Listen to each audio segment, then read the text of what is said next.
Hello नाज़रीन, आप देख रहे हैं ड्रामा सीरियल दाव। अगर आपको हमारी ये वीडियो अच्छी लगे इसको लाइक करें और हमारे यूट्यूब चैनल पाकिस्तान ड्रामा को सब्सक्राइब करें।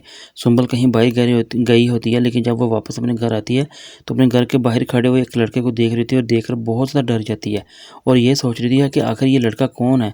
लेकिन ये जो लड़का होता है वो सुंबल की तरफ देख रहा है, बल्कि उसका पीछा करता हुआ उसके घर तक पहुँच जाता है। सुंबल इन चीज़ों को देखकर काफ़ी ज़्यादा परेशान हो जाती है और यही सोचती है कि आखिर ये कौन है जो मेरा पीछा कर रहा है।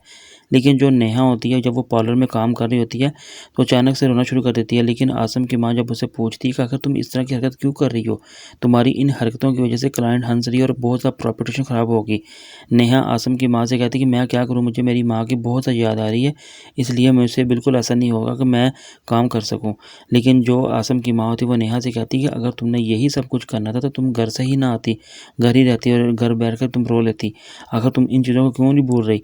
लेकिन जो साद होता है वो अपनी बीवी से किसी बात पर लड़ रहा होता है, लेकिन अचानक गुस्से से बाहर आता है और अपनी गाड़ी लेकर चले जाता है। लेकिन जो उसकी बीवी होती है उसको आवाज़ें तो दे रही होती है, लेकिन साद उसकी एक भी ना सुनता और वहाँ से चले जाता है। लेकिन उसकी बीवी ये सोचती है कि आखिर ऐसी क्या वजह जिस वजह से आए दिन साद का मेरे साथ रवैया और बुरा बिहेवियर शुरू हो गया। वो इन बातों को लेकर काफ़ी ज़्यादा सोचती है।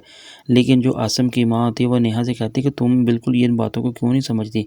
अगर तुम बिल्कुल अपनी माँ को नहीं बुला सकती तो फिर ऐसा करो, तुम वापस अपनी माँ के घर चले जाओ और आने की कोई ज़रूरत नहीं। इसका मतलब कि साद की माँ नेहा से जान छुड़वाना चाहती है ताकि वो अपने घर परमानेंटली चले जाए। लेकिन उसकी माँ उसे कहती है कि मैं तुम्हें ये बताना चाहती हूँ कि बल्कि जो इंसान मर जाता है वो वापस कभी नहीं आता।